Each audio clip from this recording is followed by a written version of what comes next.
آئیں قرآن کی تعلیم کو عام کریں۔ سورۃ البقرہ آیت نمبر 36۔ السلام علیکم ورحمۃ اللہ وبرکاتہ۔ امید ہے کہ آپ سب خیریت و عافیت سے ہوں گے۔ جو ہم نے ترجمہ پڑھنا شروع کیا ہوا تھا اور کچھ عرصے سے وہ سلسلہ رک گیا تھا، تو انشاءاللہ ہم اس کا آغاز کرتے ہیں آج سے، اور انشاءاللہ العزیز اللہ تعالیٰ نے چاہا تو ضرور ریگولر پڑھیں گے، ٹھیک ہے۔ ہم لوگوں نے آیت نمبر 35 تک پڑھ لیا ہوا تھا، ٹھیک ہے، ترجمہ بھی اسے تلفظ و تجوید سے بھی۔ آج جو ہے ہم آیت نمبر 36 پڑھیں گے، اور پہلے میں اس کو آپ کو ورڈ بائی ورڈ پڑھاؤں گی تلفظ و تجوید سے، پھر ایک بار روانگی سے پڑھاؤں گی، اور اس کے بعد انشاءاللہ ہم اس کا ترجمہ پڑھیں گے اور پھر اس کی تفسیر کریں گے۔ تو وقت کو ضائع کیے بغیر پڑھنا شروع کرتے ہیں، ٹھیک ہے۔ اعوذ باللہ من الشیطان الرجیم، بسم اللہ الرحمن الرحیم۔ فَأَزَلَّهُمَا الشَّيْطَانُ عَنْهَا فَأَخْرَجَهُمَا مِمَّا كَانَ فِيهِ وَقُلْنَا اهْبِطُوا بَعْضُكُمْ لِبَعْضٍ عَدُوٌّ۔ یہ جو جیم اور صاد ہے نا، یہاں پر ایسا ہے کہ آپ لوگ اگر رک جاتے ہیں تو کوئی فرق نہیں پڑتا، اگر آپ وقف کرنا چاہتے ہیں تو بھی کر لیں، ٹھیک ہے۔ یہاں پر وقفے لازم بھی نہیں ہے، اور اگر آپ سیدھا سیدھا پڑھ لیں تو بھی کوئی مسئلہ نہیں ہوگا، ٹھیک ہے۔ اس میں دونوں صورتیں ٹھیک ہیں۔ وَلَكُمْ فِي الْأَرْضِ مُسْتَقَرٌّ وَمَتَاعٌ إِلَى حِينٍ۔ ایک بار میں آپ کو روانگی سے پڑھاتی ہوں، ٹھیک ہے، اس کے بعد پھر اللہ خیر کرے ہم اس کا ترجمہ پڑھتے ہیں۔ فَأَزَلَّهُمَا الشَّيْطَانُ عَنْهَا فَأَخْرَجَهُمَا مِمَّا كَانَا فِيهِ وَقُلْنَا اهْبِطُوا بَعْضُكُمْ لِبَعْضٍ عَدُوٌّ وَلَكُمْ فِي الْأَرْضِ مُسْتَقَرٌّ وَمَتَاعٌ إِلَى حِينٍ۔ ایک بار پھر پڑھتے ہیں روانگی سے۔ فَأَزَلَّهُمَا الشَّيْطَانُ عَنْهَا فَأَخْرَجَهُمَا مِمَّا كَانَا فِيهِ وَقُلْنَا اهْبِطُوا بَعْضُكُمْ لِبَعْضٍ عَدُوٌّ وَلَكُمْ فِي الْأَرْضِ مُسْتَقَرٌّ وَمَتَاعٌ إِلَى حِينٍ۔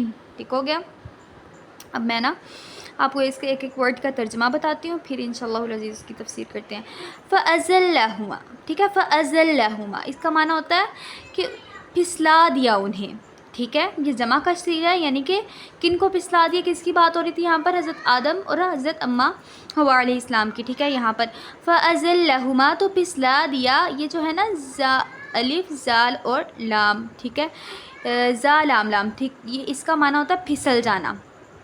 اور آگے آ جائیں، شیطان نے، عنہا یہاں پر آ گیا کیا؟ فَأَزَلَّهُمَا الشَّيْطَانُ تو انہیں پھسلا دیا شیطان نے، عنہا اس سے، فَأَخْرَجَهُمَا پھر نکلوا دیا، مِمَّا كَانَ فِيهِ اس میں سے جس میں وہ تھے، یعنی کہاں سے نکلوا دیا؟ ان باغات میں سے، اس جنت میں سے، اس کیفیت میں سے جس میں وہ لوگ موجود تھے، یعنی کہ حضرت آدم، حضرت اماں حوا جہاں پر موجود تھے ادھر سے انہوں نے نکلوا دیا۔ یہ جو قصہ ہے نا، یہ قرآن مجید میں تقریباً کوئی کافی بار اس کا ذکر آیا، تقریباً کوئی 5-6 بار تو آیا، ٹھیک ہے۔ اور اب دیکھیں جو اس کا تفصیل سے ہمیں ذکر ملے گا نا کہ کس طرح نکلوایا، کہ کیسے نکلوایا، وہ ہمیں اس کا ذکر ملے گا سورۃ طٰہٰ میں، اس کی تفسیر ہم انشاءاللہ پڑھیں گے۔ اور آگے دیکھیں، وَقُلْنَا اهْبِطُوا اور ان دونوں کو کہا گیا کہ اتر جاؤ، بَعْضُكُمْ بعض تمہارے، لِبَعْضٍ بعض کے، عَدُوٌّ دشمن ہوں گے، وَلَكُمْ اور تمہارے لیے، فِي الْأَرْضِ زمین میں، مُسْتَقَرٌّ ٹھکانہ ہے، وَمَتَاعٌ اور فائدہ ہے، فائدہ یعنی کہ بہت ساری چیزیں تمہارے فائدے کی ہیں، إِلَىٰ حِينٍ ایک مدت تک، یعنی کہ زمین میں تمہارے لیے ٹھکانہ ہے، ایک وقت مقرر تک تم اس میں رہو گے، ٹھیک ہو گیا، یہ زمین میں تمہارے لیے ٹھکانہ۔ اب یہاں پر دیکھیں، یہ ہم نے اس کا ترجمہ پڑھا ورڈ بائی ورڈ، اب ہم اس کی تھوڑی سی تفسیر کی طرف جاتے ہیں۔ فَأَزَلَّهُمُ الشَّيْطَانُ عَنْهَا فَأَخْرَجَهُمَا مِمَّا كَانَ فِيهِ کہ شیطان نے ان کے دلوں میں ایسا وسوسہ ڈالا کہ اللہ نے انہیں ایک درخت کے قریب جانے سے منع کیا ہوا تھا کہ اس کے پاس نہیں جانا. اب یہ وہ درخت کون سا تھا، کس طرح کا تھا، گندم کا تھا، پھل کا تھا، یہ ہمیں نہیں پتہ. جو نشاندہی کی گئی ہے وہ ہے درخت کی، کہ درخت کے قریب نہیں جانا. لیکن آدم علیہ السلام کو کے دل میں وسوسہ ڈال دیا شیطان نے، انہیں بھلا دیا، اور وہ کیا کیا، انہیں نکلوا دیا جنت سے. وہ اس درخت کے قریب چلے گئے اور پھر کیا کہا گیا، وَقُلْ نَهْبِطُوا، اور تم دونوں اتر جاؤ. جمع کا صیغہ نہبتوا، اتر جاؤ تم دونوں. کہاں سے اتر جاؤ؟ جنت سے اتر جاؤ. اور بَعْضُكُمْ لِبَعْضٍ عَدُوٌّ، تمہارا بعض کا دشمن ہوگا. اب کون سا بعض کا دشمن ہوگا؟ پہلی چیز یہ، ہمارا کھلا دشمن کون ہے؟ شیطان.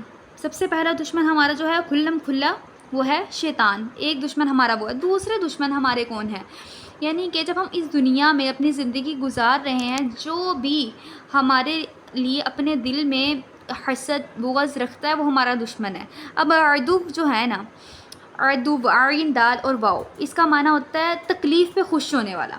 یعنی کہ اگر آپ کو کوئی تکلیف پہنچے تو وہ آدمی یا وہ انسان یا وہ کوئی بھی ہو سکتا ہے، وہ اس تکلیف پہ خوش ہو رہا ہے کہ اس کو تکلیف پہنچی ہے. تو یہ ہے دشمنی. یہ دل سے سب سے پہلی چیز، یہ دشمنی جو ہے وہ سوچ سے شروع ہوگی کہ وہ آپ کے بارے میں اچھا سوچ ہی نہیں رہا ہے. کوئی بھی انسان، کوئی بھی، کہ بعض انسان بھی تمہارے بعض کے دشمن ہوں گے. اور بعض آپ یہاں تک کہ آپ اس طرح بھی کہہ سکتے ہیں کہ اللہ کے کام سے جو روکے، اللہ کے کام، اللہ کے حکم سے جو روک رہا ہے وہ آپ کا دشمن ہے. کہ جو اس چیز کا اللہ نے حکم دیا ہے اور آپ وہ کرنے کی کوشش کر رہے ہیں اور کوئی دوسرا انسان اس چیز سے آپ کو روک رہا ہے تو وہ آپ کا دشمن ہے. جیسے کہ ایک جگہ پہ آیا یہ ایھا الذین آمنوا ان من ازواجکم واولادکم عدوا لکم فاحذروا، کہ جو ہے نا بعض کی اولاد، ان کی جو ہے ازواج، وہ بھی ان کے لیے دشمن ہے. کس طرح سے دشمن ہے؟ کہ وہ کوئی اچھی چیز کریں اور وہ ان کو روک رہے ہیں، اللہ کی راہ سے روک رہے ہیں. اللہ نے ایک چیز کرنے کا حکم دیا ہے اور وہ اس سے روک رہے ہیں. اللہ نے ایک چیز سے منع کیا اور وہ اس سے روک رہے ہیں. سود کھانے سے اللہ نے منع کیا ہے. کچھ بیویاں اپنے شوہروں پر اتنا دباؤ ڈالتی ہیں کہ ہماری ہر ایک خواہش پوری ہونی چاہیے. تو وہ کیا کرتے ہیں، وہ مطلب حرام طریقے سے پیسہ کمانے لگ جاتے ہیں. ٹھیک ہے، کہ ہم ان کی خواہشات پوری کر سکیں. تو یہ بھی دشمنی ہے ایک قسم کی، کہ جب اللہ نے منع کیا تو اس سے منع ہونا ہے. اپنے کسی بھی رشتے کو اس حد تک نہیں لے کے جانا کہ آپ کی وجہ سے اس کی آخرت خراب ہو جائے. ٹھیک ہے، محبت تو یہی ہے نا کہ ہم ایک دوسرے کو اس کی آخرت کے لیے بچا کے رکھیں کہ اس کی آخرت بچ جائے. ہم کسی سے بھی کوئی اس طرح کا کام نہ کروائیں کہ جس کے لیے اس کو آخرت میں مشکل پیش آئے. ٹھیک ہے، یہ ہے دشمنی. اردو کے تمہارے بعض کے دشمن ہوں گے، کہ اتر جاؤ تم ادھر سے، اور تمہارے بعض کے دشمن ہی ہوں گے. اور وَلَكُمْ فِي الْأَرْضِ مُسْتَقَرٌّ وَمَتَاعٌ إِلَىٰ حِينٍ، اور تم رہو گے زمین میں، تمہارے لیے وہ ہم نے ٹھکانہ بنا دیا ہے اور تمہارے لیے ہم نے اس میں بہت فائدہ بھی رکھا ہے. کہ تمہاری چیزیں، تمہارے لیے تمام چیزیں ہیں نا.